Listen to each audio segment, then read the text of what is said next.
Hello दोस्तों। तो आपका स्वागत है फिर से एक नए मूवी का नाम है गली में राम।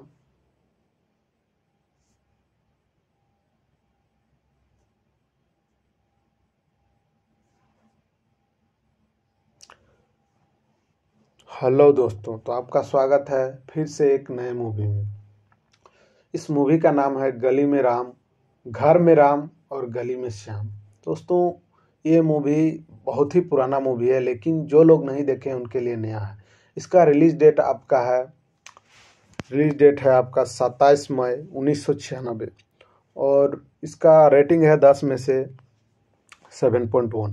दोस्तों, ये एक फैमिली ड्रामा बेस्ड मूवी है। इसमें एक हस्बैंड रहता है जिसका नाम श्री राम रहता है, एक पत्नी रहती है सीता जो बांझ रहती है, उसका एक पिताजी रहता है। इन लोग बहुत अमीर घर के रहते हैं। कैसे इन लोग इस दुख से उभरते हैं और इस चीज एक ड्रामा फैमिली को कैसे मेंटेन करते हैं वो दिखाया गया है। तो दोस्तों, ये मूवी शुरू होता है।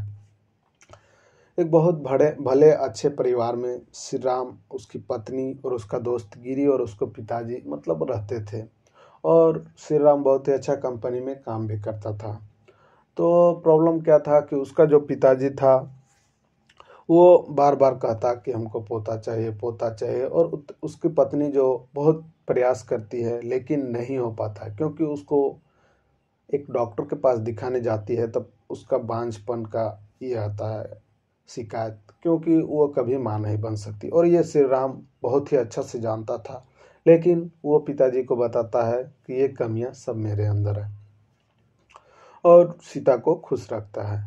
और उसके पिताजी बार बार श्री राम को बोलते हैं दूसरा शादी कर लो, दूसरा शादी कर लो, लेकिन उसका दोस्त गिरी भी सपोर्ट करता है कि नहीं, भाभी अच्छी है। और उसका पिताजी भी जानता है कि सीता सही थी, लेकिन उसको पोता चाहिए था।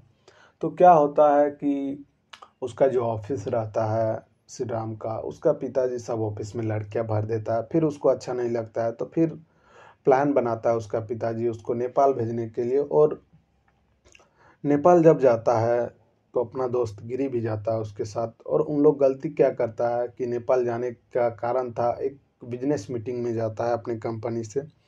और वहाँ जाने के बाद होता है कि एक मेमना छोटा सा रहता है, वो आ रहा होता है श्री राम के तरफ, तो वो बचाता है। वो नेपाली लड़की को दे देता है जिसका नाम मनीषा रहता है। लेकिन नेपाली लड़की जो रहती है उन लोग का भाषा को नहीं समझ पाती थी, कुछ किली कला करके बोलती थी। लेकिन ये सब जानने के बाद जो श्री राम था वो बचाने के बाद ये गिरी जाता है, तो बोल देता है कि अगर कोई मनीषा को साड़ी दिया है तो यहाँ का रीति रिवाज के हिसाब से शादी करना होता है। और वो गिरी गलती से हाँ बोल देता है, जिसके कारण श्री राम को झूठ बोल के पूजा में बैठाया जाता है, लेकिन वो वास्तव में शादी हो रहा होता है। और उसको बाद में पता चलता है, गिरी बोलता है कि तुम्हारा शादी हो चुका है। जब ये सब बताता है तो मनीषा को वो जब अपनी पत्नी का फोटो दिखाता है, मनीषा दुखी हो जाती है एक मंदिर में ले जाकर। तो मनीषा दुखी होने के बाद क्या करती है कि वो चली जाती है और उसको बोल देती है कि आप अपने घर चले जाओ, मैं यहाँ रह लूँगी। और वो अपने साधुओं से झूठ बोलती है कि मेरा पति मतलब चला गया छोड़ के। और वो तभी ये श्री राम को पता चलता है और वो वापस आता है और मनीषा को अपना लेता है और उन लोग एक नाइट नेपाल में बिताते हैं। उसके बाद वो फिर से भारत चला आता है। भारत आने के बाद यहाँ से फ़ोन में उसका बातचीत होते रहता है, लेकिन वो आके सीता को नहीं बताता है, लेकिन अपने पिताजी को बता देता है कि मेरा वहाँ ऐसा ऐसा हुआ। उसका पिताजी कुछ नहीं बोलता है क्योंकि उसको पोता चाहिए था और वो मान जाता है। उसके बाद फिर 3-4 महीना बाद मनीषा कॉल आता है कि वो माँ बनने वाली रहती है। और इधर जो सीता रहती है वो श्री राम को बार बार कहती है कि बच्चा गोद लेंगे। और उन लोग कितनी बार अनाथालय भी जाता है, लेकिन उसको पसंद नहीं आता है। एक बच्चा पसंद आता है तो उसकी माँ ले लेती है और ये फिर से दुखी हो जाती है। फिर क्या होता है कि मनीषा का डिलीवरी टाइम हो जाता है, तब वो मनीषा को भारत ले आता है और गिरी के दोस्त के वहाँ रखता है। उसके बाद जब वो बच्चा जन्म जाता है तो फिर ये सीता के हाथ में दे देता है। मनीषा बहुत रोती है, फिर भी वो त्याग कर देती है। उसके बाद फिर क्या होता है कि वो बच्चा बड़ा हो जाता है। फिर मनीषा उस बच्चे को देखने की इच्छा जताती है, तो श्री राम क्या करता है, स्कूल में लाता है और दिखा भी देता है। और इसी बीच वो जो बच्चा रहता है वो गोरखों वाला ड्रेस पहनना पसंद करता, क्योंकि वो नेपाली था इसलिए उसको वो चीज़ें पसंद आती थी। ये सब जानने के बाद मनीषा रोने लगती है और मनीषा बोलती है कि मैं कैसे घर जाऊंगी। तो फिर उसको उसका जो मम्मी रहती है सीता आती है और उसको नौकरानी के रूप में घर में प्रवेश मिलता है। फिर उसका जो पिताजी रहता है आरती उतारता है, तो फिर बाद में पता चलता है इसके नौकरानी के रूप में इसके घुसाया गया, जबकि उसके पिताजी को बहुत दुख होता है। ऐसे ही दिन चलने लगते हैं। 1-1.5 महीना के बाद क्या होता है कि वो बच्चा को प्यार भी करने लगती है, लेकिन सीता को ये सब जो स्थितियां थी देख के बहुत ही असहनीय ईर्ष्या लग रहा था, जिसके कारण सीता बहुत जलती थी। और सीता क्या की कि मनीषा के लिए एक लड़का खोज नेपाली लड़का ले आई।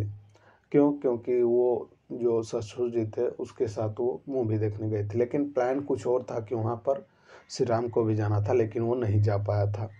उसके बाद क्या होता है कि ऐसा लाछन लगाने के बाद मनीषा बहुत रोती है और बिलखती है, लेकिन उसका पति जानता था कि क्या मेन में है, मतलब क्या रिलेशन है सही में, क्योंकि उसका बेटी समान बहुत थी। तो ये सब जानने के बाद जब लड़ा एकदम अंतिम चरम सीमा तक आ जाता है, तब सीता और श्री राम में लड़ाई हो जाता है और उसका जो ससुर रहता है वो सब बता देता है और गिरी उसके पिता को शुरू में ही बता देता है। उसके बाद फिर ये सब पता चलने के बाद मनीषा जाने का निश्चय करती है, लेकिन इसका जो बेटा रहता है माँ बोलता है, तो वो नहीं चाहते हुए भी वापस आती है और तीनों और उसके पिताजी और दोस्त हंसी खुशी रहने लगते हैं।